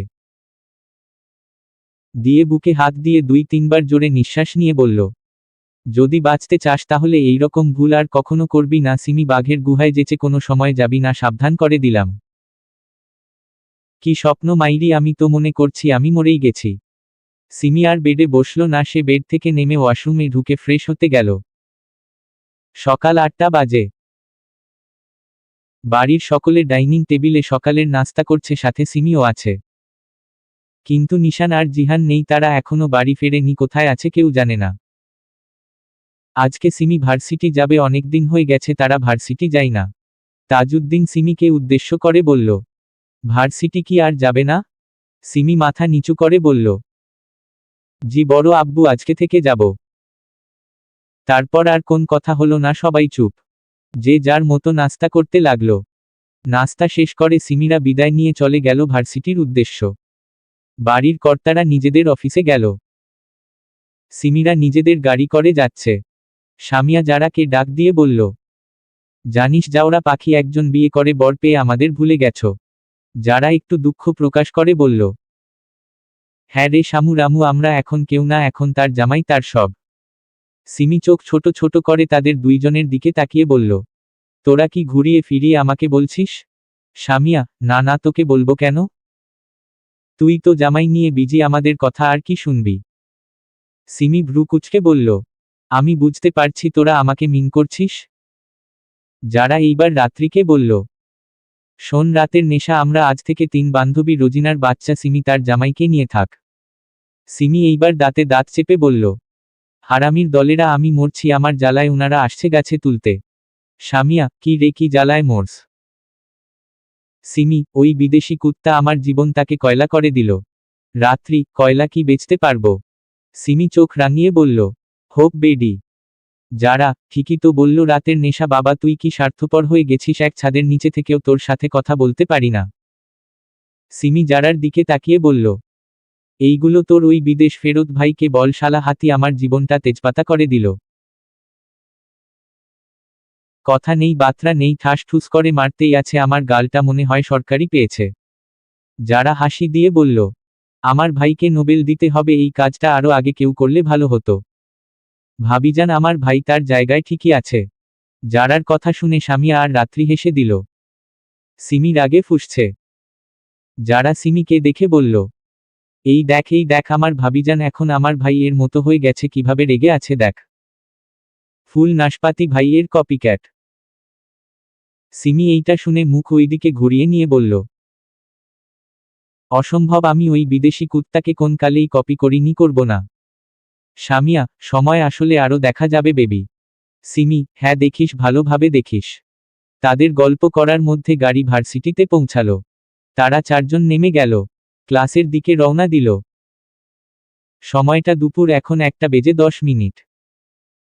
সূর্যের প্রখর তাপ মানুষকে অতিষ্ঠ করে তুলছে, তাও সবাই নিজ নিজ কর্মে ব্যস্ত। একটু আগে নিশান আর জিহান চৌধুরী ম্যানশনে প্রবেশ করল। বাড়ির 3 কর্তা তখন অফিসে ছিল। আর গিন্নিরা রান্নার কাজে ব্যস্ত, তাই কে গেল কে আসলো সেইটা তারা খেয়াল করেনি। জিহান আর নিশান নিজেদের রুমে চলে গেল। লম্বা শাওয়ার নিয়ে দুইজনে এক রুমেই ঘুমিয়ে পড়ল। ব্লাঙ্কেটটা কোমর পর্যন্ত তুলে এসি অন করে ঘুমের রাজ্যে পাড়ি জমালো। দেখতে দেখতে ঘড়ির কাঁটা 2টার কাঁটায় চলে আসলো। সিমিরা বাড়ি ফিরল মাত্র। যে যার রুমে ফ্রেশ হতে ব্যস্ত। বাড়ির 3 কর্তা সহ রুবেল, শেখ আর তিহানও বাসায় আসলো। তারাও নিজেদের ব্যবসার কাজেই বাহিরে ছিল। তারাও সবাই ফ্রেশ হতে নিজ কক্ষে গিয়েছে। বাড়ির গিন্নিরা সহ মেহেরিমা ডাইনিং টেবিলে খাবার সাজিয়ে দিচ্ছে। একে একে ফ্রেশ হয়ে সবাই ডাইনিং টেবিলে বসল। সিমিকে দেখে সেলিনা জিজ্ঞাসা করল, সিমি মামুনি, নিশান কোথায়? সিমির যেন রাগ হচ্ছে, নিশান কোথায় আছে সে কিভাবে জানবে? আছে হয়তো কোথাও, সেইটা তাকে জিজ্ঞাসা করার কি আছে? সিমি স্বাভাবিকভাবে হেসে উত্তর দিল, জানিনা, বড় আম্মু হয়তো অফিসে আছে। সেলিনা আর কোন কথা বলল না। সবাই চুপচাপ নিজের খাবার খেতে লাগল। এর মধ্যে সদর দরজা হয়ে একটা মেয়ে প্রবেশ করল। হাতে বড় লাগেজ, ছায় মাটি রং এর জিন্স আর সাদা টপস, গলায় স্কার্ফ ঝুলানো আছে। চোখে কালো সানগ্লাস, চুলগুলো ছেড়ে দেওয়া, শুধু সামনের থেকে একটু তুলে পাঞ্চ ক্লিপ দিয়ে আটকানো আছে। মেয়েটা এসেই চিৎকার করে ডাকল, খালা আম্মু। সবার দৃষ্টি মেয়েটার দিকে যায়। সেলিনা দৌড়ে মেয়েটার কাছে গিয়ে মেয়েটাকে জড়িয়ে ধরে। মেয়েটাও জড়িয়ে ধরে।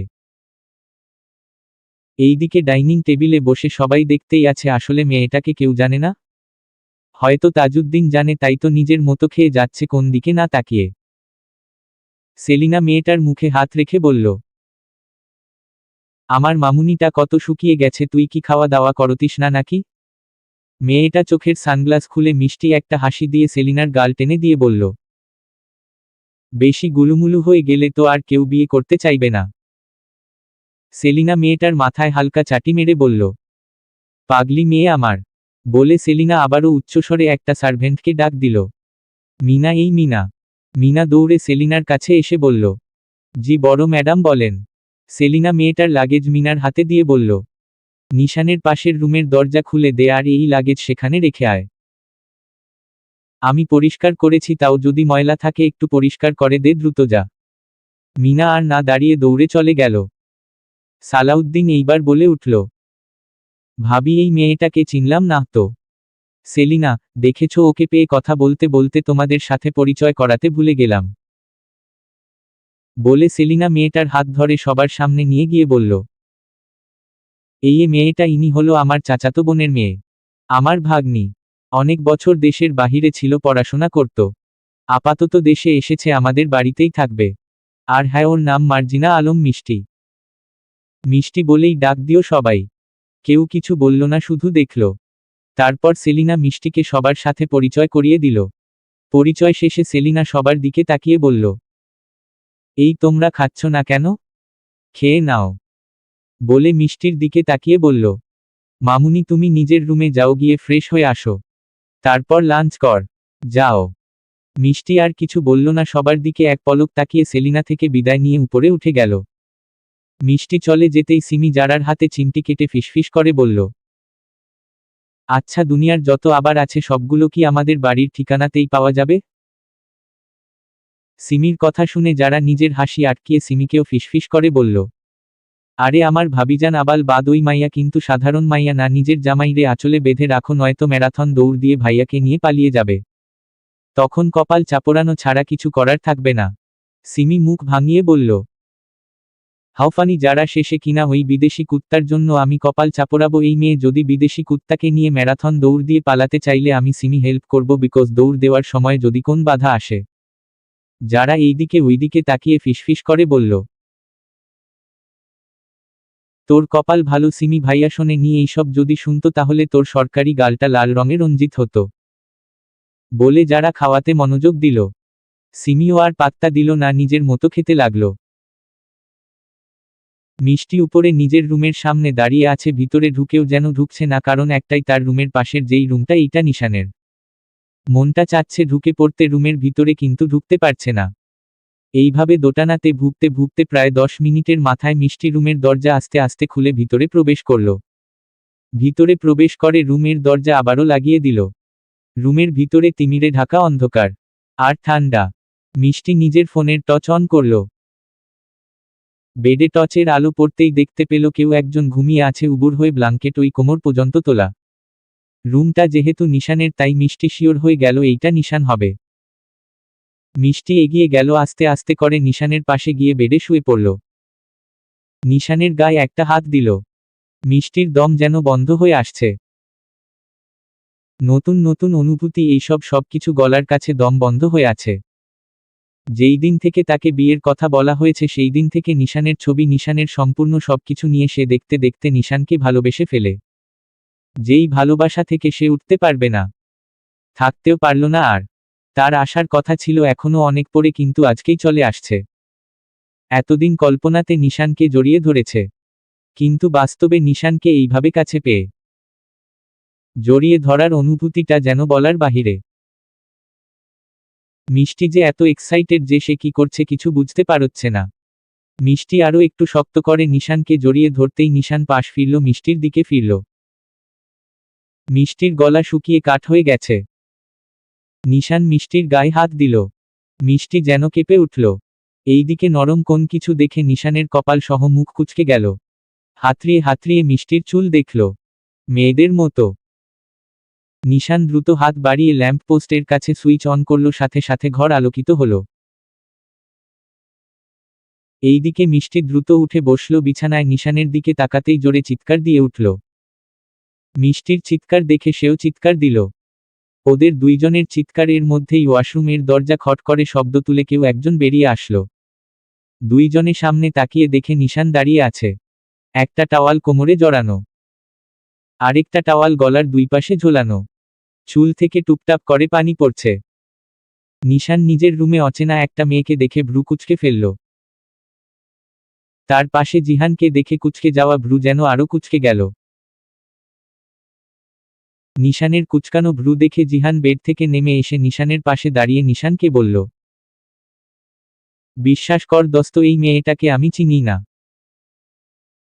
আমি ঘুমিয়েছিলাম আর এই মেয়েটা কখন এসে আমাকে জড়িয়ে ধরছে। আমি প্রথমে বুঝতে পারিনি, পরে বুঝতে পেরে লাইট অন করতেই চিৎকার করল। জিহানের কথা শুনে নিশান মিষ্টির দিকে তাকিয়ে বলল, এই মেয়েকে তুমি? মিষ্টি কিছু বলবে এর মধ্যে রুমের দরজা খুলে প্রবেশ করল সিমি। সে রুমে ঢুকে দরজা লাগিয়ে সামনে ঘুরতেই দেখে মিষ্টি বেডে বসে আছে, আর জিহান আর নিশান এক জায়গায় দাঁড়িয়ে আছে। দুই ভাই এর একটার গায়েও পোশাক নেই। সিমি উচ্চস্বরে বলল, ছি ছি নাউজুবিল্লাহ, আপনারা কি করছিলেন? আমি কি ভুল টাইমে এসে পড়লাম? সরি সরি, আমি চলে যাচ্ছি। বলে সিমি দরজার হাতলে হাত দিতেই শোনা গেল নিশানের হুহংকার দিয়ে বলা, সাবধানতা। খোদার কসম ইস্যু, তুই যদি এই রুম থেকে বেরিয়ে যাস তোকে জ্যান্ত কবর দেব আমি। বুঝেছিস তো, জ্যান্ত কবর। নিশানের এমন বাণী শুনে সিমির পা কেন পুরো শরীর তাই যেন সেখানে জমে গেল। নিশান এইবার মিষ্টির দিকে তাকিয়ে জোরে চিল্লিয়ে বলল, এই মেয়ে, এই কে তুমি? এইখানে কি করছো? মিষ্টি মাথা নিচু করে বলল, আমি মিষ্টি। মিষ্টির এই কথা শুনে নিশান রাগে গোজগোজ করতে করতে বলল, তুই কোন জায়গার কোন দামে কেনা মিষ্টি? আমি জানতে চাইনি সেইটা, তুই এইখানে কি করিস সেইটা জানতে চেয়েছি আমি, ডেমিট। নিশানের কথায় সিমি মিষ্টি দুইজনেই কেঁপে উঠল। মিষ্টি এইবার বলল, সেলিনা চৌধুরী আমার খালামণি হয়। আপনি তো নিশান তাই না? আপনার সাথে আমার বিয়ে ঠিক হয়েছে আর কয়দিন পরে বিয়ে, সেই জন্য আমার এইখানে আসা। মিষ্টির কথা শুনে সিমি মনে মনে বলল, জেনে বুঝে বাঘের খাঁচায় ধরা দেওয়া ফিডার খাওয়া মামুনি রে। এইদিকে মিষ্টির এই কথা শুনে নিশান দাঁতে দাঁত চেপে বলল, কোন বিয়ে টিয়ে হবে না, বেরিয়ে যা রুম থেকে। নিশানের এই কথা যেন মিষ্টির পছন্দ হলো না, তাই বলল, কেন হবে না খালামনি, রাজি আপনি ওরা। বাকি কথা শেষ করতে না দিয়েই নিশান চিল্লিয়ে বলল, আমি রাজি শতবার বিয়ে করতে, তবে পাত্রী হিসাবে আমার ইস্যুকেই লাগবে। এখন বেরিয়ে যা আমার রুম থেকে। নিশানের এইসব কথা যেন মিষ্টির মাথার উপর দিয়ে যাচ্ছে, কিন্তু সিমি মনে মনে বলল, শালা হতচ্ছাড়ি বিদেশি কুত্তা, আমিও শতবার বিয়ে করব, রাস্তার এক পাগল কেউ, তবে তোকে না। হু। মিষ্টি বুঝতে না পেরে প্রশ্ন করল, ইস্যু? আমার মনে হয় আপনি এই মেয়েকে বলছেন, উনি তো আপনার বউ। মিষ্টিকে কথা সম্পূর্ণ করতে না দিয়ে নিশান চিৎকার দিয়ে বলল, খবরদার মেয়ে, মুখের কথা মুখে ঢুকিয়ে নে। ওই আমার কোন কালেই বোন ছিল না, ও আমার বোন লাগে না, ও আমার বউ লাগে। বউ বুঝেছিস? বউ বউ মানে ওয়াইফ ওয়াইফ। বেরিয়ে যা এইবার রুম থেকে, যা বেরিয়ে যা, আই সে গেট আউট। মিষ্টির চোখ থেকে পানি গড়িয়ে পড়ল, সে ওই জায়গায় আর এক মুহূর্ত দাঁড়ালো না, দৌড়ে রুম থেকে বেরিয়ে নিজের রুমে চলে গেল। এইদিকে সিমি মাথা নিচু করে আছে, এখন না জানি কোন ধরনের অ্যাটম বোম বিস্ফোরণ হবে। নিশান জিহানের দিকে তাকিয়ে দাঁতে দাঁত চেপে বলল, তোকে কি স্পেশাল ভাবে ইনভাইট করতে হবে রুম থেকে বেরোনোর জন্য? জিহান মেকি হাসি দিয়ে বলল, না না, যাচ্ছি, তোর রুমে থাকার শখ মিটে গেছে কোথাকার কোন পাগল। আমার বউ এর হক চুরি করে নিল। বলে জিহান বেরিয়ে গেল রুম থেকে। এখন রুমে সিমি আর নিশান আছে। সিমি কি করবে বুঝতে পারছে না, চলে যাবে, যদি চলে যাই তখন যদি ওকে জ্যান্ত কবর দেই না। না থাক। নিশান এক পা করে সিমির দিকে এগিয়ে আসলো। সিমির কাছে এসে ঘাড় এই পাশ ওই পাশ করে ফুটালো, এক হাত দিয়ে দরজা লক করল। সিমির কাছে দাঁড়ালো, কয়েক ইঞ্চি ফাঁকা আছে। নিশান সিমিকে বলল, খেয়েছিস? সিমি মাথা উপর নিচে নাড়ালো। নিশান আবারও বলল, এই রুমে কি করতে এসেছিস? সিমি মনে মনে বলল, আসছিলাম একটু শান্তিতে থাকতে, ওমা এসেই যে বাঘের গুহায় পড়ব, জানলে কি আর আসতাম নাকি আমি? কিন্তু মুখে বলল, এমনি ঘুরতে ঘুরতে চলে আসছি। নিশান, ঘুরতে ভালোবাসিস? সিমি ওইভাবেই মাথা নিচু রেখেই বলল, হুম। নিশান সিমির কাছ থেকে সরে গিয়ে ড্রেসিং টেবিলের সামনে দাঁড়িয়ে চুলগুলো ঠিকঠাক করতে করতে বলল, সন্ধ্যায় তোকে ঘুরতে নিয়ে যাব, তৈরি থাকিস। দ্বিতীয়বার যেন আর বলতে না হয়। নিশান ভাই ঘুরতে নিয়ে যাবে, এইটা শুনে যেন সিমি শকট হয়ে গেছে। সে নিশানের দিকে হা করে তাকিয়ে পড়তেই নিশান বলল, আমার দিকে এইভাবে তাকিয়ে থাকতে বলিনি, রেডি হয়ে থাকতে বলেছি। এখন এই রুম থেকে বেরিয়ে যা। সিমি নিজের শকর নিজের মধ্যে রেখে রুম থেকে বেরিয়ে বিড়বিড় করল, বিদেশি কুত্তা এত ভালো কবে থেকে হলো? আমাকে ঘুরতে নিয়ে যাবে, আল্লাহ মনে হয় সুবুদ্ধি দিয়েছে। বিদেশি কুত্তা এত ভালো কবে থেকে হলো? আমাকে ঘুরতে নিয়ে যাবে, আল্লাহ মনে হয় সুবুদ্ধি দিয়েছে। বলে সিমি নিজের রুমে ঢুকে গেল। সেখানে বসে গল্প করছিল যারা, সামিয়া আর রাত্রি। সিমি ওদের তিনজনকে দেখে চোখ ছোট ছোট করে বলল, তোদের তিনজনের কি আর জায়গা নেই গল্প করার? যখনই দেখি আমার রুমে। যারা মুখ ভাঙিয়ে বলল, শ্বশুর বাড়ি থেকে এসে লেকচার মারছে। হু হু। সিমি, জাওরা পাখি, আমার শ্বশুর বাড়ি কোথা থেকে আসলো? আমি তো ওই বিদেশি কুত্তার রুমে ছিলাম। রাত্রি একটু ঢঙ্গি সরে বলল, আইহাই তোরা দেখ, আমাদের নাশপাতি ভাইকে আজকাল চোখে হারাচ্ছে কেউ, তাই সবসময় ওই রুমেই থাকে। সিমি দাঁত কিরমির করতে করতে বলল, আসমান জমিন ও যদি এক হয় তাও মেনে নেব, তবে আমার পাশে ওই বিদেশি কুত্তাকে কখনো আমি মানব না। সামিয়া, মানিস না বলেই আজ তোর হাঁপাপ্যান্ট সরি হাসবেন্ড। সামিয়ার কথা শুনে যারা রাত্রি দুইজনেই হেসে উঠল। সিমি এইবার চিল্লিয়ে বলল, শালা মির্জাফরের বংশধরেরা, বেরিয়ে যা আমার রুম থেকে।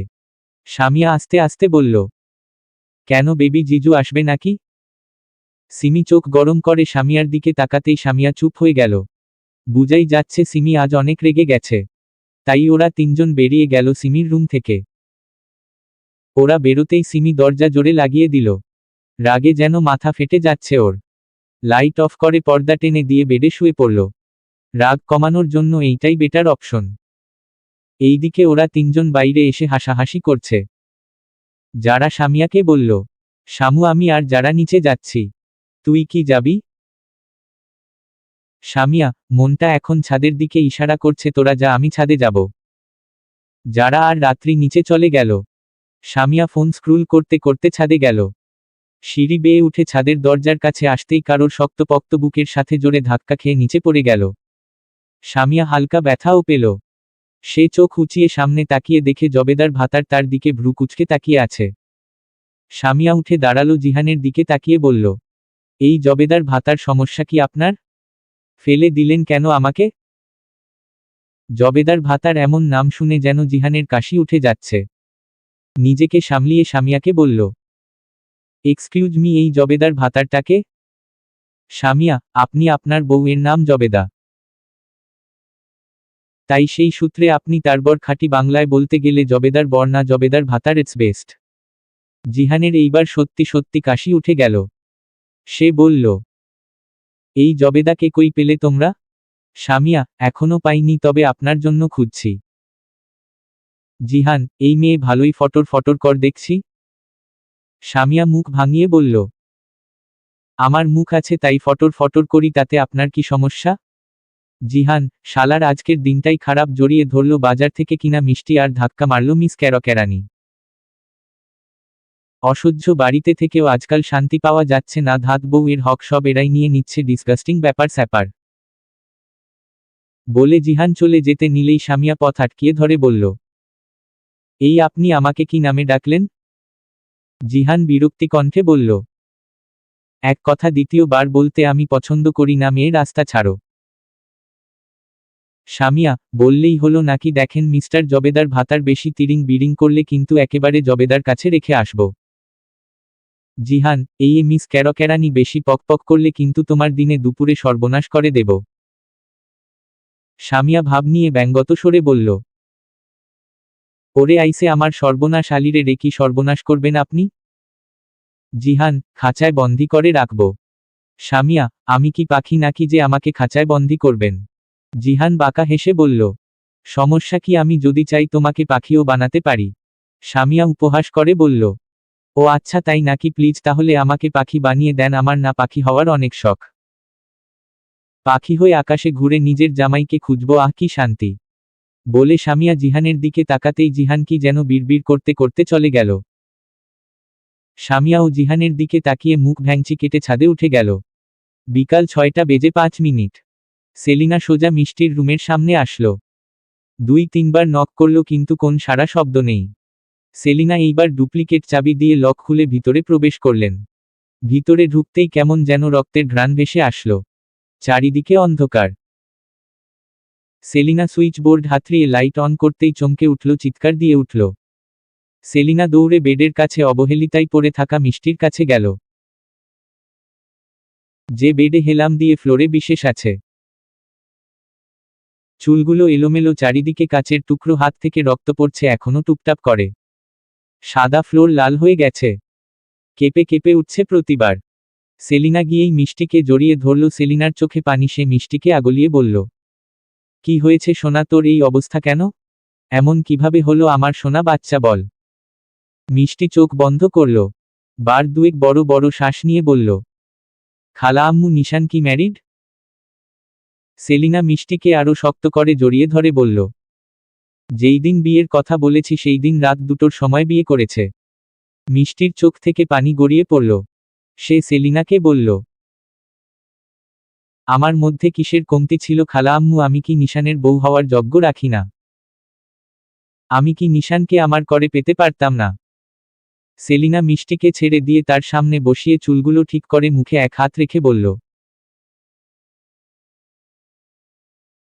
আমার ছেলের বউ হওয়ার যোগ্যতা একমাত্র তোরই আছে সোনা, তাই তো নিশানের বিয়ে হয়েছে। এইটা তোকে বলিনি আর এইখানে নিয়ে এসেছি। কারণ সোজা আঙ্গুলে ঘি না উঠলে তো আঙ্গুল বাঁকাতেই হবে। সেলিনার কথার অর্থ মিষ্টি বুঝতে পারল না, তাই বলল, ঠিক বুঝতে পারলাম না খালা আম্মু, একটু বুঝিয়ে বলবে?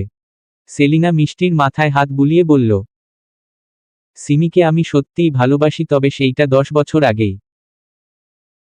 যেই দিন আমার ছেলেকে রক্তাক্ত করে এই বাড়ি থেকে তাড়িয়ে দেওয়া হয়েছিল সেই দিন থেকে আমার মনে সিমির জন্য ঘৃণা ছাড়া কোন কিছুই নেই, আর না আসবে। ওকে আমি ঘৃণা করি, তবে সবাইকে বুঝতে দেই না। সবাই জানে আমি সিমিকে অনেক বেশি ভালোবাসি। মিষ্টি সেলিনার মুখের দিকে এখনো তাকিয়ে আছে। সেলিনা মিষ্টিকে উঠে দাঁড় করালো, তারপর বলল, সব কথা এইভাবে বলতে নেই, দেওয়ালেরও কান থাকে। যা সোনা, গোসল করে আয়, আমি এইগুলো পরিষ্কার করার ব্যবস্থা করছি। মিষ্টি আর দ্বিতীয় বাক্য না বলে ওয়াশরুমে ঢুকে গেল। সেলিনা একটা সার্ভেন্ট ডেকে মিষ্টির রুম পরিষ্কার করে নিল।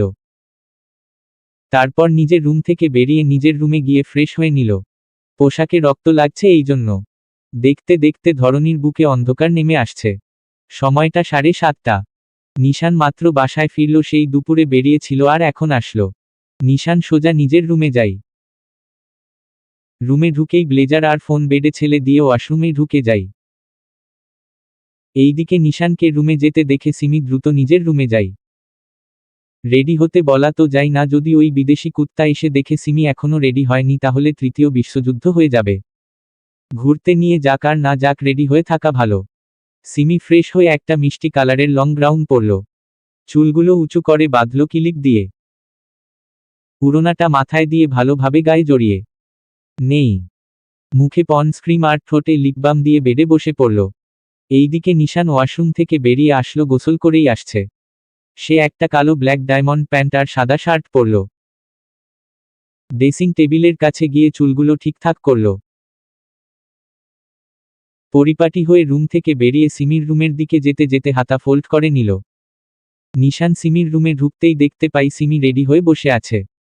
মিষ্টি রঙের জামা সাথে মাথায় ঘোমটা দেয়াই সিমিকে দারুণ দেখাচ্ছে। নিশান কয়েক পল তাকিয়ে রইল।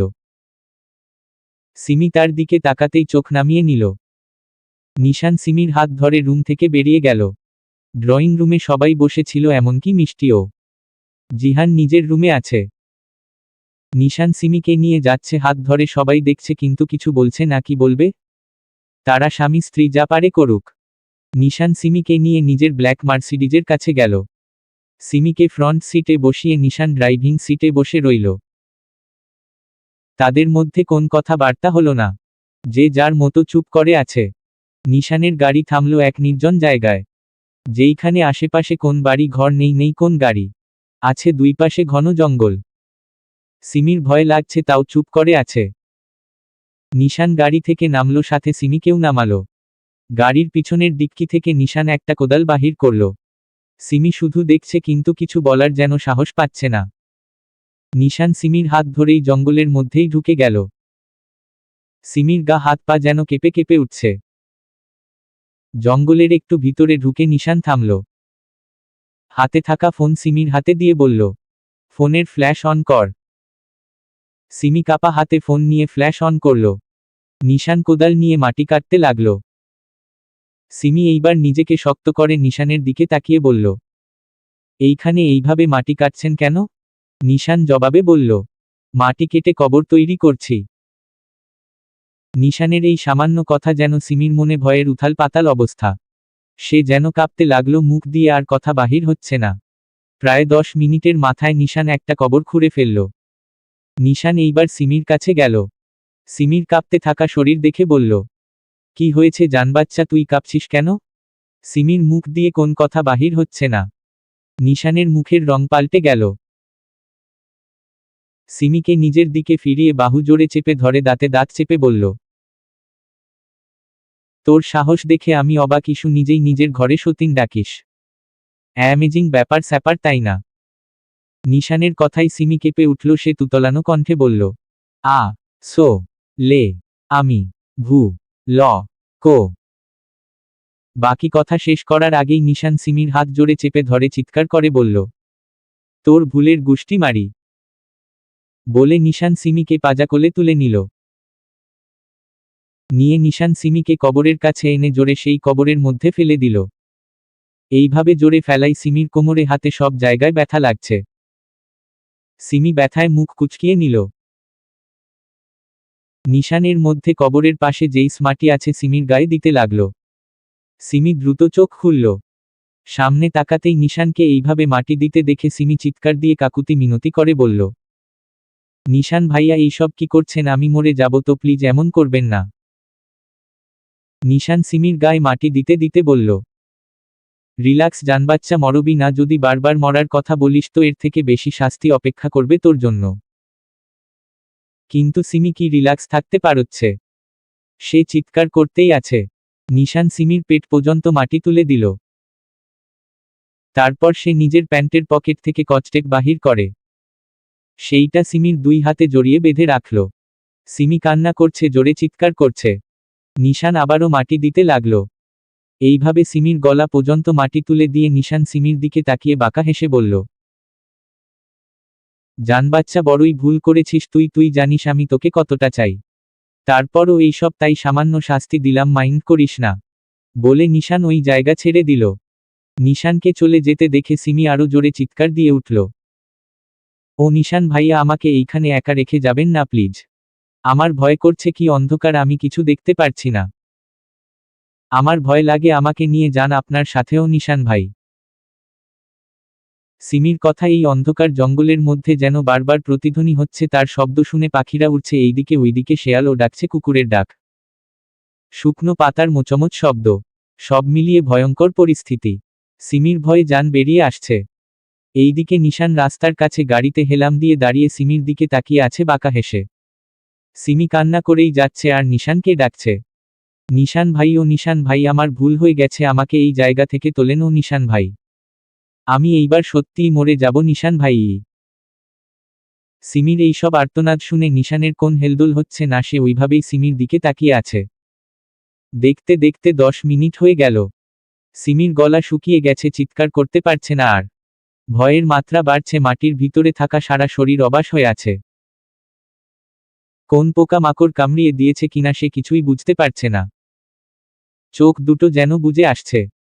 গলা থেকে আওয়াজ বেরোনোর চেষ্টা করেও পারছে না, শুধু বেরোলো অল্প কথা, পানি পানি দাও আমাকে, কেউ পানি দাও। ব্যাস, তার কথা বন্ধ, সেই জায়গায় অজ্ঞান হয়ে যায় সিমি। এইদিকে পুরোটা সময় নিশান সিমির দিকে তাকিয়ে ছিল। সিমি অজ্ঞান হতেই নিশান নিজের ফোন সামনে এনে জিহানের নাম্বারে কল দিল, 2-3 বার রিং হতেই জিহান কল রিসিভ করল। জিহানকে কিছু না বলতে দিয়েই নিশান বলে উঠল, ইমিডিয়েটলি এই লোকেশনে চলে আয়। হাতে সময় মাত্র 15 মিনিট, আমি লোকেশন তোর ফোনের মেসেজে সেন্ড করছি। বলে কল কেটে দিয়ে লোকেশন পাঠিয়ে দিল। এইদিকে জিহান কিছু বুঝতে পারল না, তাও সে এক মুহূর্ত দেরি না করে যেই অবস্থায় ছিল ওই অবস্থায় বেরিয়ে গেল। 15 মিনিট পরে ওই লোকেশনে আসতেই দেখে নিশান গাড়িতে হেলাম দিয়ে দাঁড়িয়ে আছে।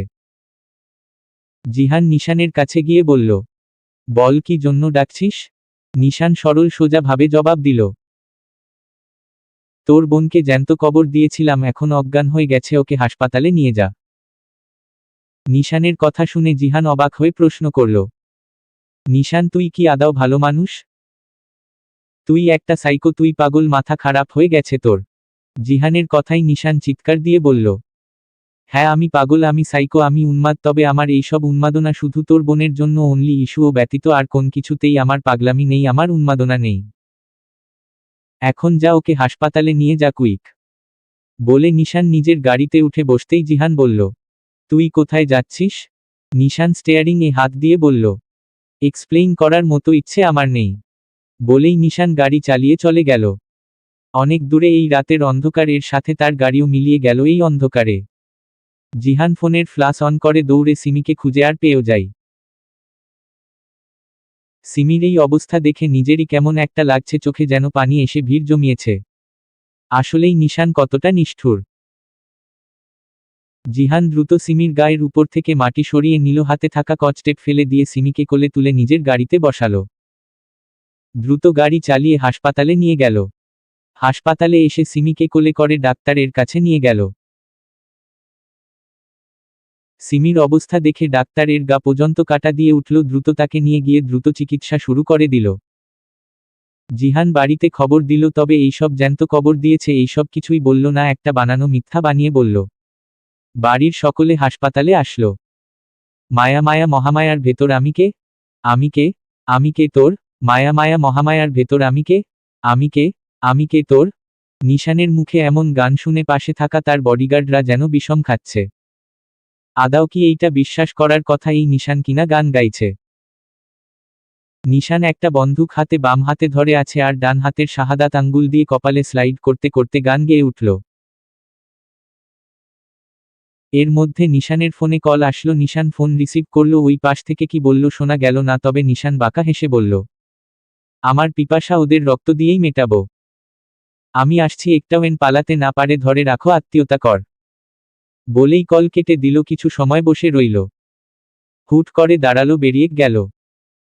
সাথে তার দুটো বডিগার্ডও গেল। হয়তো কোন অজানা গন্তব্য পাড়ি জমাচ্ছে। হাসপাতালে কেবিনের বাইরে দাঁড়িয়ে আছে তাজউদ্দিন, সালাউদ্দিন, রোজিনা, জিহান। আর বাকি সদস্য একটু আগেই বেরিয়ে গেছে। সিমির অবস্থা এখন একটু ভালো আছে, ঘুমের ইঞ্জেকশন দেওয়া হয়েছিল তাই ঘুমিয়ে আছে। সিমির মূলত অতিভয় প্যানিক অ্যাটাক হয়ে গেছে। আর 30 মিনিট যাবৎ পুরো বডি মাটির নিচে থাকায় আরও বেশি ক্ষতি হয়েছে দেহে। তবে ডাক্তার ভালোভাবে দেখে বুঝে চিকিৎসা করায় সিমি এখন আউট অফ ডেঞ্জ। ডাক্তার সিমির এমন অবস্থা নিয়ে কিছু ধারণা দিয়েছে যে কি কারণে কি হয়েছে এই প্যানিক অ্যাটাক হওয়ার কারণ সম্পর্কে, যার দরুন তাজউদ্দিন, সালাউদ্দিন আর রোজিনার রাগে ফেটে পড়ছে।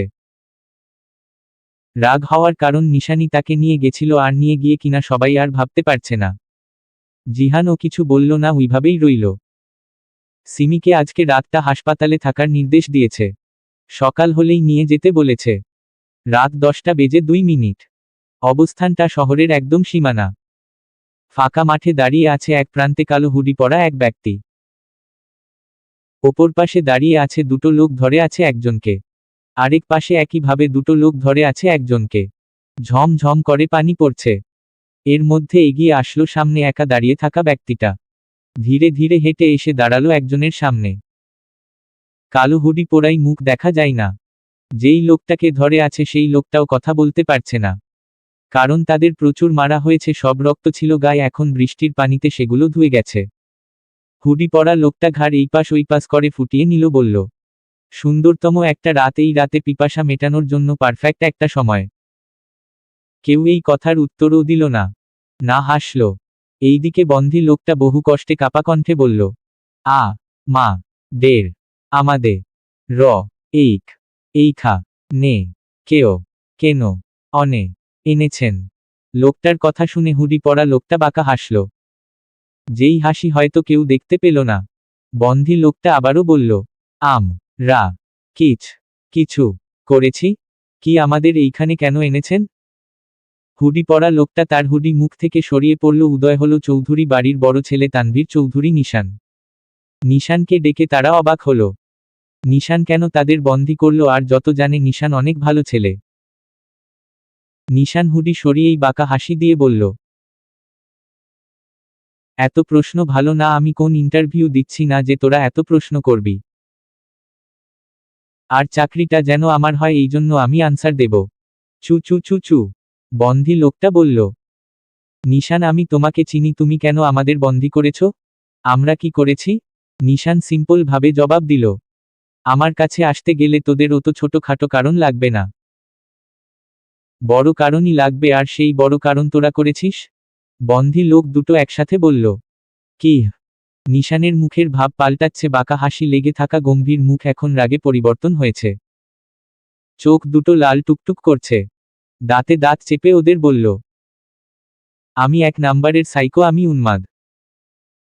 আমি একজনের প্রতি গভীরভাবে আসক্ত। তাতে লোকে আমাকে পাগল বললেও হ্যাঁ, আমি পাগল। পাগল আমি, আমার সব পাগলামো শুধু শুধু তার জন্য, আমার ইস্যুর জন্য। আমি ব্যতীত কোন পুরুষ আমার ইস্যুকে ছুঁয়ে দিলে অথবা চোখ দিয়ে তাকালে তাকে খুন করে ফেলতে দ্বিধা বোধ করি না আমি। আর সেই ভুল তোরা করেছিস। আমার পার্সোনাল প্রপার্টিতে নজর দিয়েছিস, চোখ দিয়ে গিলে খেয়েছিস। আমি তানভীর চৌধুরী নিশান এই মুহূর্তে তোদের দুইজনের কলিজা টেনে ছিঁড়ে এনে আমার প্রিয়সীর পায়ের নিচে দেব। বলেই তাদের কোন কথা বলার সুযোগ না দিয়েই নিশান পাশে থাকা এক বডিগার্ড থেকে ছুরি নিয়ে এক কোপ বসালো বুকের বাম সাইতে। চিৎকার দিয়ে উঠল, ফাঁকা জায়গায় তার চিৎকারের প্রতিধ্বনি হচ্ছে। রক্ত ছিটকে আসলো, মুখে লাগলো, বৃষ্টির পানিতে আবারও ধুয়ে গেল।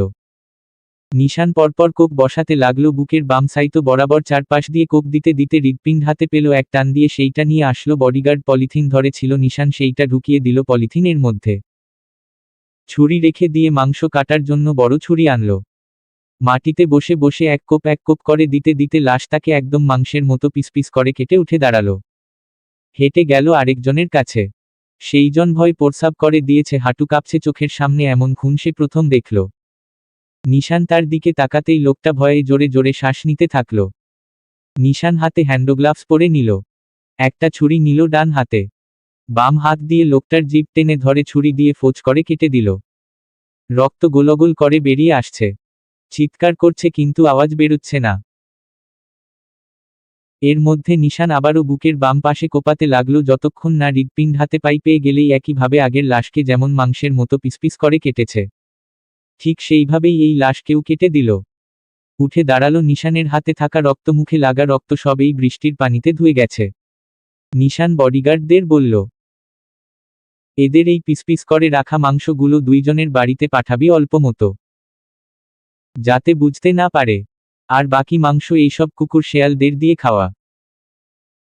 বলে নিশান পলিথিন দুটো নিজের হাতে নিয়ে সেই জায়গা ত্যাগ করল। নিজের গাড়িতে গিয়ে ফুল স্পিডে গাড়ি চালাতে লাগল।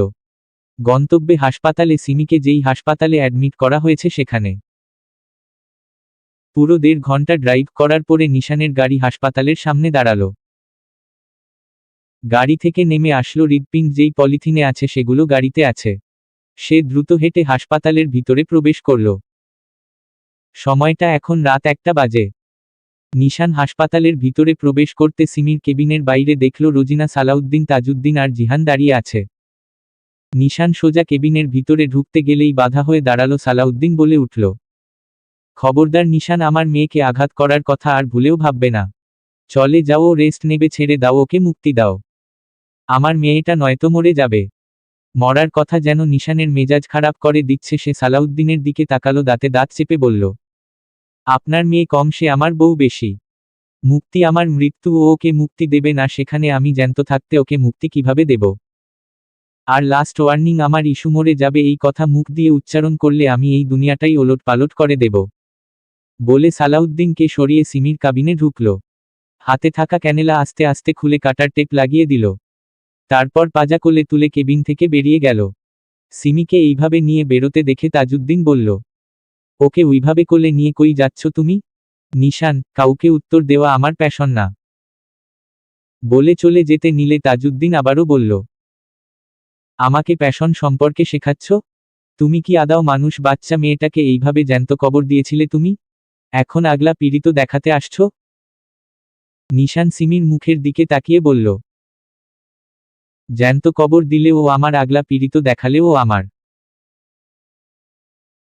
সো বি কেয়ারফুল, আমার ইস্যুকে আমার থেকে আলাদা করতে চাইলে আপনি জন্মদাতা পিতা হয়েও কিন্তু ছাড় পাবেন না। বলে নিশান আর দাঁড়ালো না, হনহন করে চলে গেল। রোজিনা সালাউদ্দিনকে জড়িয়ে ধরে কান্না করতে লাগল। তার ছোট্ট মেয়েটা কত কি সহ্য করবে? তার মেয়েটাকে বাঁচতে দেবে না এই নিশান। জিহান এসে রোজিনাকে নিজের কাছে নিল, মাথায় হাত বুলিয়ে দিল। তবে সান্ত্বনা দেওয়ার মতো কোন বাক্য পেল না। তারা নিজেরাও বাড়ির উদ্দেশ্য রওনা দিল। নিশান গাড়িতে বসে সিমিকে নিজের কোলে বসিয়ে বুকে মাথাটা রেখেই ড্রাইভ করছে। সিমি এখনো অজ্ঞান আছে। নিশান সিমির চুলে গভীর চুমু দিয়ে বলল, আমার এইসব শাস্তিতে তুই কষ্ট পাস, আমি জানি তোর বড্ড কষ্ট হয়।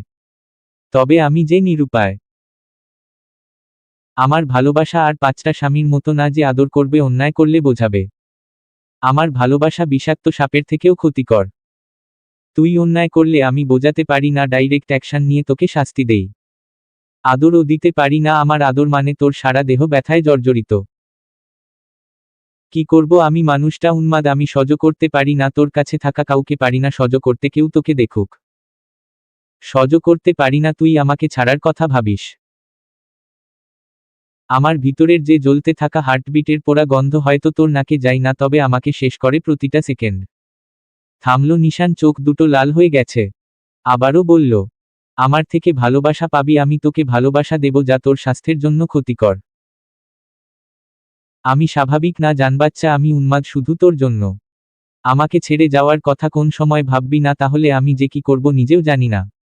আমার সবথেকে বড় আসক্ত তুই। মানুষ নেশা করে অ্যালকোহলে, আর আমার প্রতিটা সেকেন্ড, প্রতিটা মিনিট, প্রতিটা ঘন্টার নেশা তুই। আমি ডুবে আছি এই নেশাতে। আর এই নেশা আমি কাটাতে চাই না।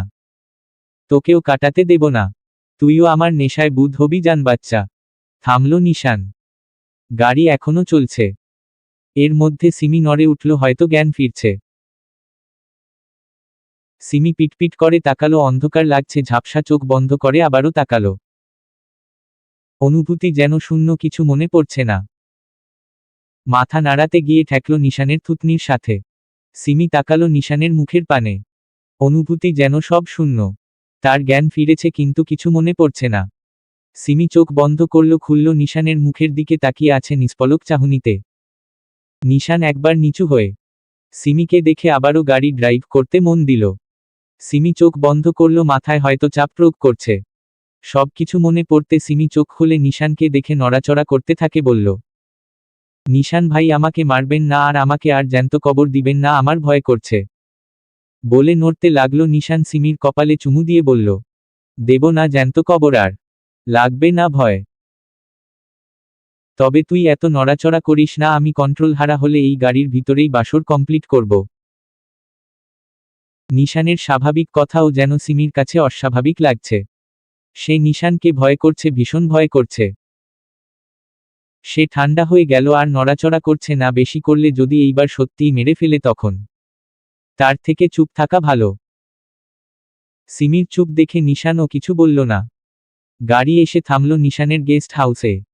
নিশান নামল, কোলে নিল সিমিকে, সাথে আরেক হাতে পলিথিন। সময়টা এখন রাতের শেষ প্রহর, 3টা বাজে। নিশান সিমিকে ওইভাবেই কোলে নিয়ে বাড়ির ভিতরে গেল। নতুন বাড়ি দেখে সিমি কি বলবে বুঝতে পারছে না। তাকে বোবা হয়ে থাকা ছাড়া আর কিছু করতে পারবে না। কথা বললে যদি এইবার মুখটা কবর দেই, তখন ও আর বাঁচবে না তো। নিশান সিমিকে নিয়ে বাড়ির ভিতরে প্রবেশ করল।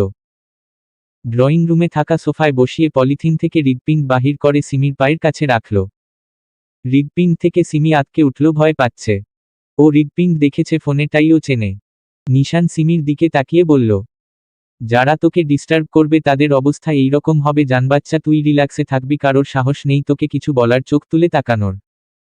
তার মানে নিশান খুন করেছে, এইটা সিমির মাথায় খেলে যেতেই সিমি নিশানকে আগের থেকে আরো দ্বিগুণ ভয় পেতে লাগল। ওকেও যদি মেরে দেই, ভয় হচ্ছে তার। খুব ভয় হচ্ছে, কাঁপছে। সিমিকে কাঁপতে দেখে নিশান বলল, কি হলো ইস্যু, কাঁপছিস কেন? আরে ভয় পাস না আমাকে, আমি তোকে কিছু করব না। সিমি মাথা নাড়ালো, কিন্তু মন থেকে ভয় কি যায়? নিশান সার্ভেন্ট ডাকলো, ওইগুলো পরিষ্কার করতে বলল। তারপর সিমিকে কোলে নিয়ে উপরে বেডরুমে গেল। সেখানে গিয়ে সিমিকে ওয়াশরুমের ভিতরে ঢুকিয়ে দিয়ে বলল, সর্বোচ্চ 10 মিনিট সময় দিলাম। দ্রুত বাহির হো, নয়তো দরজা ভেঙে দেব। সিমি কোন কথা না বলে ঢুকে পড়ল। শাওয়ার নেওয়া শেষ হতে দেখল তার পোশাক নেই, শুধু একটা টাওয়াল। সিমি টাওয়ালটা জড়িয়ে ওয়াশরুমের দরজা থেকে একটু মুখ বাহির করে নিশানকে ভয় ভয় বলল, আমার পোশাক নেই তো। নিশান কাভার্ড থেকে নিজের একটা কালো শার্ট এনে সিমিকে দিল। সিমি কিছু না বলেই শার্টটা নিল, পরে নিল বিনা বাক্য ব্যয় করেই। সিমি ওয়াশরুম থেকে বেরিয়ে আসলো। নিশান সিমির দিকে তাকাতেই যেন ঘোর লেগে গেল। শার্ট সিমির হাঁটুর একটু উপরে পর্যন্ত উঠেছে। সিমি টেনে টেনে যেন আরো লম্বা করতে চাচ্ছে। নিশানের এইভাবে তাকাতেও যেন সিমির অস্বস্তি হচ্ছে, কিন্তু কিছু বলল না। নিশান নিজের চোখ সংযত করে সিমিকে বলল, তুই বস, আমি আসছি। বলে নিশান চলে গেল। সিমি বসল। তার কিছু ভালো লাগছে না। একা থাকতে ইচ্ছে করছে, কিন্তু নিশান থেকে সে কি থাকতে পারবে? যদি বলে তাহলে নিশ্চয়ই খুন করবে। এর মধ্যে নিশান হাতে খাবারের প্লেট নিয়ে আসলো। সিমিকে এক লোকমা করে তুলে খাওয়াতে লাগলো। সিমি যেন বাধ্য হয়ে গেছে, চুপচাপ কোন বাক্য ছাড়া খেয়ে নিল। খাবার শেষ হতেই নিশান সিমিকে ওষুধ দিল। ওষুধ খাওয়ানোর পরে সিমিকে নিয়ে বেডে চলে গেল। সিমিকে নিজের বুকের মধ্যে নিয়ে লাইট অফ করে সিমিকে শক্ত করে জড়িয়ে ধরে বলল, ঘুমিয়ে পড়। সিমির কি ঘুম আসবে? বাঘের গুহায় ঘুম কিভাবে আসবে? তাও চুপচাপ শুয়ে আছে। দেখতে দেখতে ঘুমিয়ে পড়ল। চলবে।